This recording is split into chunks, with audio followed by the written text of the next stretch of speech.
Hello guys, my name is Pradeep Bardwaj. I welcomes you all to my channel BDC Making a Better Smile. Guys, today's topic is meningitis. What are meninges? We have to learn about this. Meninges are the three membranes that envelop the brain and spinal cord.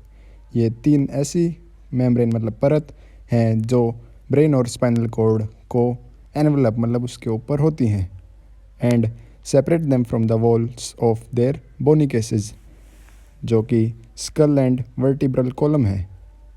जैसे cranial meninges होंगी जो envelope करेंगी brain को and spinal meninges होंगी वो envelop करती है spinal cord को। From superficial to deep meninges are three which are dura mater, arachnoid mater, pia mater। इनके काम क्या होते हैं meninges के कि ये प्रोटेक्ट करते हैं ब्रेन और स्पाइनल कॉर्ड को from mechanical trauma and to support the blood vessels and to form a continuous cavity through which CSF passes. जो आप यहाँ पर देख सकते हैं इसको आप याद भी कर सकते हैं DAP from superficial to deep layer मतलब डी से ड्यूरा मैटर, ए से एरेक्नोइड मैटर, पी से पाया मैटर। और जो एरेक्नोइड और पाया मैटर के बीच का जो स्पेस है उसको हम कहते हैं सब एरेक्नोइड स्पेस जो कि यहाँ पर है जिसमें CSF फ्लूइड होता है। तो मेनिंजाइटिस क्या है? ये इन्फ्लामेशन ऑफ पाया arachnoid and fluid contained in the space मतलब मेनिंजेस में जो पाया एरेक्नोइड है और फ्लूइड जो कि CSF है उसमें इन्फ्लामेशन या इन्फेक्शन हो जाना। आइटिस जो लास्ट में वर्ड होता है उसका मतलब इन्फ्लामेशन होता है। ये itis as meninges and subarachnoid space are continuous over brain and spinal cord. Meningitis is always cerebrospinal, hence it is also called cerebrospinal fever। इसको हिंदी भाषा में हम दिमागी बुखार भी कहते हैं। रिस्क फैक्टर क्या है कि मेनिंजाइटिस में रिस्क फैक्टर क्या क्या हो सकते हैं? इसमें ईयर इन्फेक्शन, साइनसाइटिस, इम्यूनोकॉम्प्रोमाइज्ड जैसे एड्स के पेशेंट होते हैं, maternal group B strep infection जो कि 25% केसेस में हो सकता है, और कोई न्यूरो सर्जरी या कोई ट्रामा हेड और स्पाइनल कॉर्ड में वो इसके कारण हो सकते हैं। ईटियोलॉजी में बी इन्फेक्टिव और नॉन इन्फेक्टिव। जो नॉन इन्फेक्टिव में कैंसर, SLE जो कि सिस्टमिक लूपस एरिथेमेटोसिस और ट्रामा टू हेड और स्पाइन, और इन्फेक्टिव में जो होंगे वो बैक्टीरियल, वायरल, फंगल कुछ भी हो सकता है, कोई भी इनमें से ऑर्गेनिज्म हो सकता है। और जो इसकी स्प्रेड होगी वो हिमेटोजीनियस यानी ब्लड से और लोकल एक्सटेंशन भी हो सकती है। Age group more at risk, तो इसमें कौन सा एज ग्रुप ज़्यादा अफेक्टेड होता है? वो है less than 5 years and greater than 60 years मतलब बिल्कुल छोटे बच्चे और जो एक्सट्रीम ऑफ एजेस में है वो। अब हम बैक्टीरियल मेनिंजाइटिस को समझते हैं। Major bacteria causing meningitis are streptococcus pneumoniae, neisseria meningitidis, यहाँ पर स्पेलिंग मिस्टेक है, आप TIDIS कर देना जो यहाँ पर है। इसमें listeria, mycobacterium tuberculosis, haemophilus influenzae. Pathophysiology जैसे ये बैक्टीरिया ब्लड में एंटर करते हैं या किसी ट्रामा के कारण बैक्टीरिया एंटर कर गए बॉडी में, वो एंटर करते हैं म्यूकोसल सरफेस में, फिर ब्रेकडाउन ऑफ नॉर्मल बैरियर्स, वो क्रॉस कर जाते हैं ब्लड ब्रेन बैरियर को और CSF में प्रोलिफरेट करते हैं और इन्फ्लामेशन ऑफ मेनिंजेस करवाते हैं, जिससे ICP यानी इंट्राक्रेनियल प्रेशर बढ़ जाता है। क्लिनिकल मैनिफेस्टेशन हमें क्या देखने को मिलेगा? इसमें पेशेंट को हेडेक होगा, फीवर होगा, confusion, vomiting, neck stiffness and pain, photophobia यानी वो लाइट से डरेगा, और मेलिस, ये सब हमें देखने को मिलेंगे। प्लस 2 साइन होते हैं जो इंडिकेटिव होते हैं कि मेनिंजाइटिस है। ये कन्फर्मेटरी साइंस नहीं होते कि किसी पेशेंट को मेनिंजाइटिस है, ये सिर्फ इंडिकेटिव साइन है, जिसमें पहला जो है वो है ब्रूडजिन्स्की साइन, यानी इसमें अगर आप पेशेंट की नेक को आप मूव करेंगे ऐसे सुपाइन पोजीशन में लेटाकर, तो उसको पेन होगा और उसके पैर मूव करेंगे अपवर्ड। दूसरा है कर्निक साइंस, जिसमें कर्निक साइन में क्या होता है कि फ्लेक्शन होती है थाई और हिप में, जैसे बेंड नी होगी और आप फ्लेक्शन करवाएंगे पेशेंट के लेग की और सडनली आप एक्सटेंशन करवाएंगे तो पेशेंट को पेन होगा और वो उसकी मूवमेंट दूसरे पैर के उससे देख भी सकते हैं। यानी जैसे हम इस पैर को अगर मूव करवा रहे हैं, फ्लेक्शन करवा रहे हैं बेंट नी के साथ और लेग की मूवमेंट कर रहे हैं, तो ये पैर भी पेन के कारण मूवमेंट शो करेगा, एक्सटेंड करेगा। पर एक बार फिर से बता देता हूँ कि ये दोनों साइन जो हैं ये कन्फर्मेटरी साइंस नहीं है, इनमें ये सिर्फ इंडिकेटिव है, क्योंकि पेशेंट अगर कॉन्शियस होगा तभी ये साइन देखने को मिल सकते हैं। पिटेकिया एंड परप्यूरा भी आपको देखने को मिलेंगे, जो कि मोस्टली अगर पेशेंट नाइसीरिया से इन्फेक्टेड है तो ही देखने को मिलेगा। मोस्टली केसेस में ये नाइसीरिया के साथ ही देखने को मिलता है। पेशेंट में मेंटल स्टेटस भी चेंज आएंगे, सीजर्स यानी उसको दौरे पड़ेंगे और उसकी कॉन्शियसनेस लेवल भी कम होती रहेगी, यानी डिक्रीज्ड कॉन्शियसनेस भी देखने को मिलेगी। अब लैब इन्वेस्टिगेशंस पर आते हैं। हमें लैब में कौन कौन से टेस्ट करते हैं और उनमें क्या क्या फाइंडिंग्स आती हैं। सबसे पहले WBC का जो काउंट होता है यानी वाइट ब्लड सेल्स वो बढ़ जाते हैं। ब्लड कल्चर भी पॉजिटिव आ सकता है और नेगेटिव भी रह सकता है। ब्लड कल्चर पॉजिटिव किन सिचुएशन में आएगा और किन में नहीं, ये बताता हूँ। ब्लड कल्चर अगर ब्लड में है कोई इन्फेक्शन वगैरह तब भी पॉजिटिव आ सकता है, पर ज़रूरी नहीं है कि ऑर्गेनिज़म उसमें ही हो ब्लड में, वो CSF में भी पाया जा सकता है। और CSF जो होता है वो गुड वे है एक इसके कोज को जानने का। हम लंबर पंक्चर भी करते हैं, जिसको इसकी प्रोनाउंसिएशन में लंबार भी बोलते हैं कुछ लोग, पर लंबर पंक्चर मैं इसको प्रोनाउंसिएशन में यूज़ करूँगा। और CT स्कैन भी हम करते हैं जो कि हेल्पफुल होता है डायग्नोस करने के लिए हाइड्रोसिफेलिस और ब्रेन एब्सेंस में, जो कि एक कॉम्प्लिकेशन होती है मेनिंजाइटिस की। CT scan prior to lumbar puncture, हम क्या ये ज़रूरी है, क्या ये हमेशा करना होता है लंबर पंक्चर करने से पहले? जी नहीं, पर सबसे पहले हम लंबर पंक्चर को समझते हैं कि लंबर पंक्चर क्या होता है। लंबर पंक्चर में हम एक स्पाइनल नीडल को L3 यानी लंबर 3 और 4 के बीच में इंसर्ट करते हैं और CSF फ्लूइड को निकालते हैं। इसमें L3 और L4 जो वर्टिब्रा हैं उन्हीं को ही क्यों यूज़ करते हैं ये समझते हैं।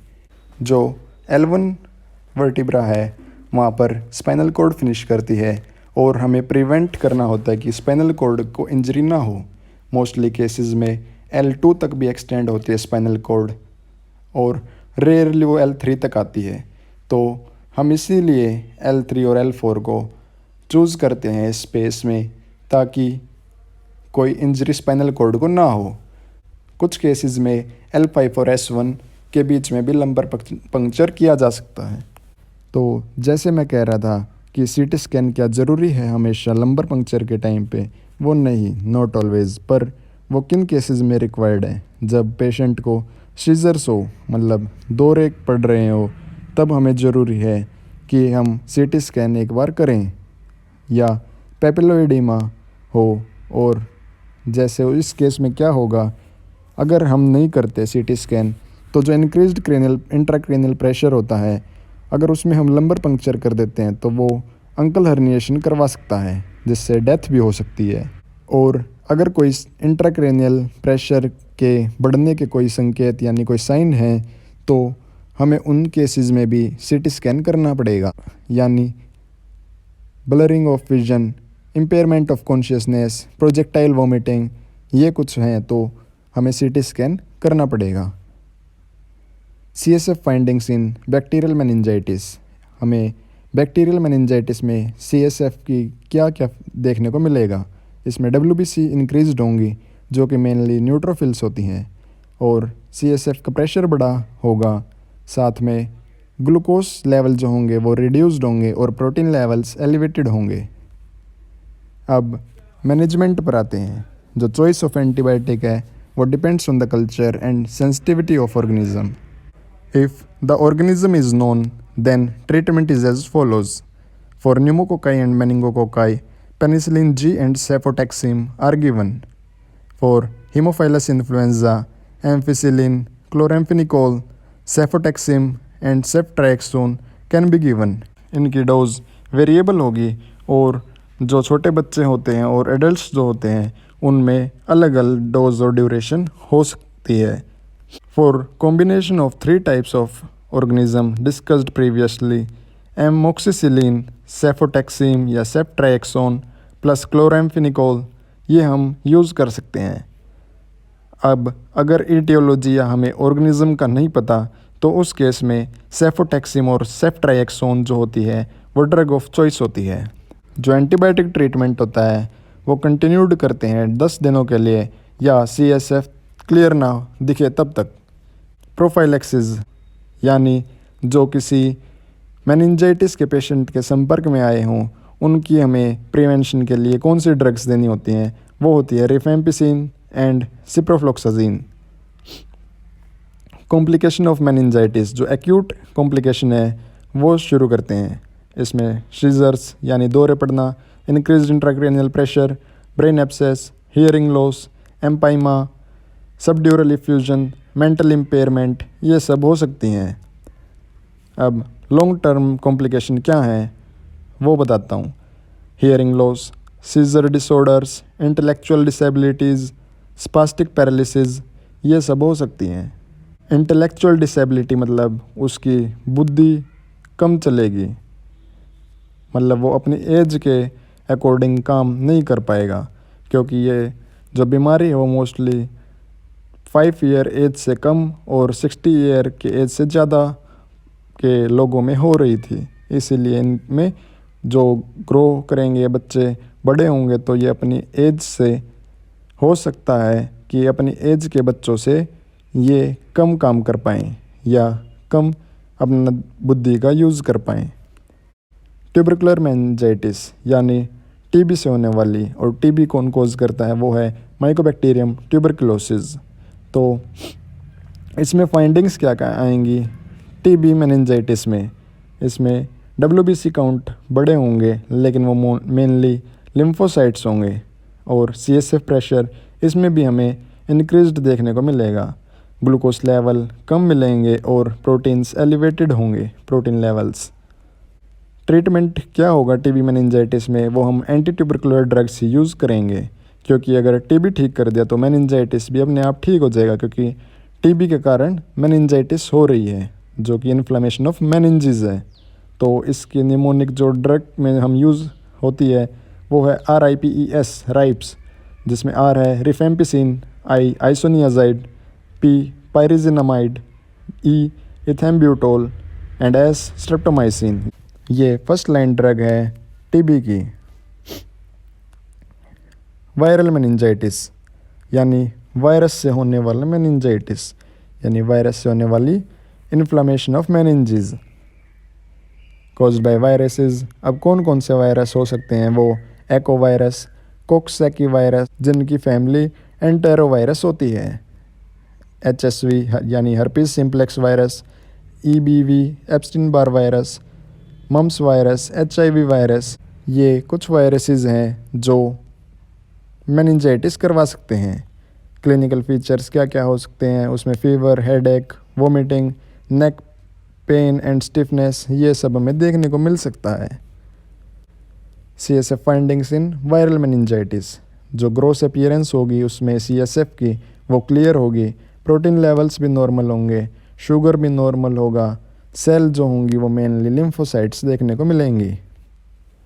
ट्रीटमेंट जो वायरल मेनिंजाइटिस में हम करते हैं वो सिम्टोमेटिक होता है, यानी PCM हम पेन और फीवर के लिए देते हैं, IV fluids as needed, empiric antibiotics until bacterial meningitis is excluded, यानी जब तक हमें नहीं पता कि उसका कारण क्या है तब तक हम एंटीबायोटिक्स देते रहते हैं।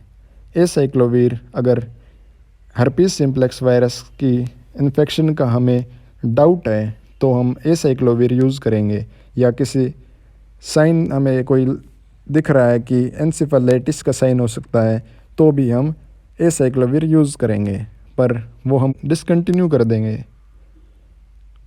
जब HSV PCR और कल्चर जो नेगेटिव आ जाएंगे तो हम उनको डिसकंटिन्यू कर देंगे।